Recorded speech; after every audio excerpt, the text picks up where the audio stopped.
या तुमने कभी सोचा है एक ऐसी कौम जो पहाड़ों को तराश कर महल बनाती थी, जो कहती थी हमसे ज्यादा ताकतवर कौन? मगर जब आसमान का हुक्म आया तो उनके महल मिट्टी के नीचे दबा दिए गए। हजरत नूह अलैहिस्सलाम के बाद एक और कौम पैदा हुई, कौम आद। यमन और ओमान के दरमियान एक इलाके अहकाफ में रहते थे। उनके शहर का नाम था इराम जातुल इमाद, यानी स्तंभों वाला शहर जो आसमान से बात करता था। उनके बदन पहाड़ों की तरह मजबूत, कद बादलों को छू लेते और उनका गुरूर आसमान को चीर देता था। वो कहते, हम ही जमीन के वारिस हैं और हमेशा रहेंगे। अखाफ की रेत में उनके शहरी इलाके दूर दूर तक फैले हुए थे। उनके घोड़ों के पांव से जमीन गूंजती थी। रात को उनके चिरागों की रोशनी दूर तक चमकती, गोया उनका शहर जमीन पर कोई ताज हो। और वे अपनी सभाओं और बैठकों में अक्सर एक ही बात कहते, हम जैसे लोग दोबारा कभी पैदा नहीं होंगे। उनके बच्चे भी छोटी उम्र में पत्थर उठाकर अपनी शक्ति दिखाते और बुजुर्ग गर्व से कहते, हमारे बच्चे भी पहाड़ों को झुकाने वाले हैं। आद के लोगों का एक और अजीब अकीदा था। वो समझते थे कि हवा उनकी गुलाम है। उनके जवान कभी वादी के दरमियान खड़े होकर दोनों हाथों को पहलाते और अपने आप से कहते, देखो, हवा हमारे जिस्म की पैरवी करती है। बुजुर्ग लोग अपनी नशिस्त महफिल में फख्र से कहते, हमारे बाप दादा हवा का रुख बदल देते थे, हमें कौन रोक सकता है? वो लोग जब तूफान को दूर से आता देखते तो हंसकर कहते, हवा हमारे साथ है, ये हम पर नहीं, हमारे दुश्मनों पर पड़ेगी। लेकिन उन्हें क्या पता था कि आने वाली हवा उनकी सबसे बड़ी दुश्मन बन चुकी है। आद के लोग सिर्फ लंबे नहीं थे, उनकी जिस्मानी बनावट आम इंसान से कई गुना बड़ी थी।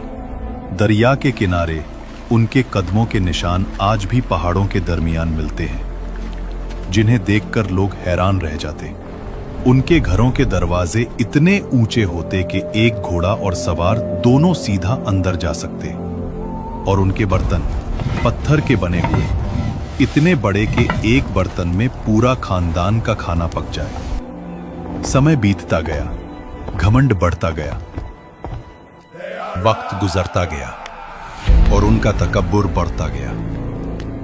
फिर अल्लाह ने अपना नबी भेजा, हजरत हूद अलैहिस्सलाम, जो कहने लगे, ऐ मेरी कौम, सिर्फ अल्लाह की इबादत करो, उसके सिवा कोई माबूद नहीं। खुद क्या तू चाहता है हम अपने बाप दादा के मजहब छोड़ दें?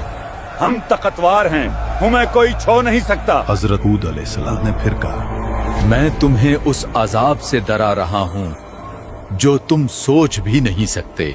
लेकिन जिन दिलों में गुरूर भर जाए, वहां नसीहत पत्थर से टकराकर टूट जाती है।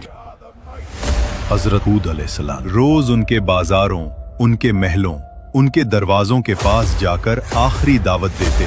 कभी उनके सरदार हंस के कहते, हूद, तेरी बात में दम होता तो हमारे महल कब के गिर चुके होते। कभी कोई बच्चा उनकी आवाज का मजाक उड़ा देता और कुछ लोग उन्हें देखकर रास्ता बदल लेते, कहीं उन्हें अल्लाह का खौफ उनकी आंखों में भर न जाए। एक दिन हूद अलैहिस्सलाम उनकी असेंबली में गए, जहां उनके सरदार सोने के तख्तों पर बैठे थे। हूद अलैहिस्सलाम ने कहा, अल्लाह की बनाई हुई कुदरत का निजाम देख लो, तुम्हारी ताकत कुछ भी नहीं। मगर उनके सरदार हंस पड़े। ये छोटे वादे बंद कर, अगर अजाब आता है तो हम अपनी ताकत से उसे रोक लेंगे। अजाब से कुछ दिन पहले आद की वादी में एक अजीब मंजर हुआ। रात को आसमान में एक गहरी हूंड सुनाई दी।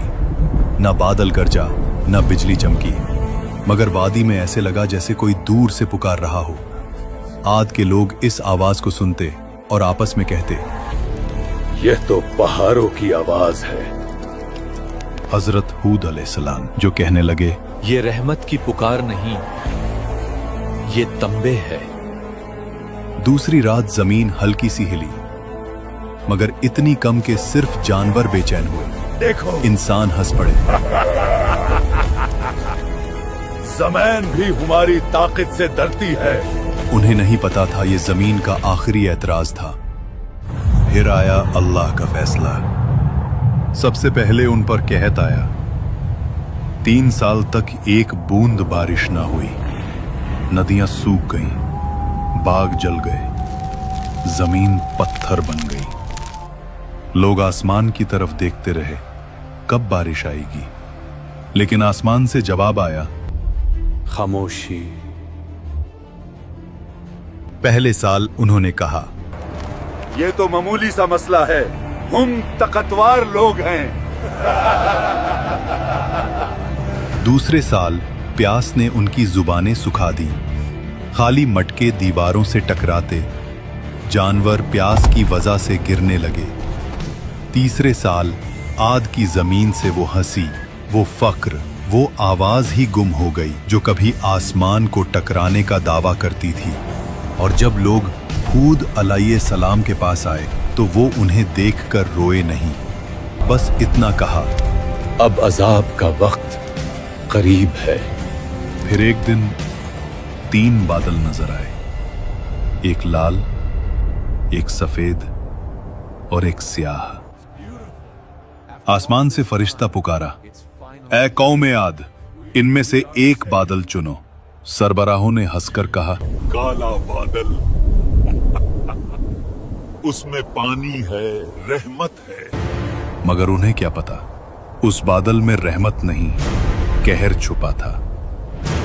आसमान स्याह हो गया, हवा ठंडी हुई, लोग नाचने लगने, चिल्लाने लगने। देखो, बारिश आ गई। लेकिन वो पानी नहीं था, अजाब का तूफान था। पहला झोंका आया, धूल और पत्थर उड़ गए।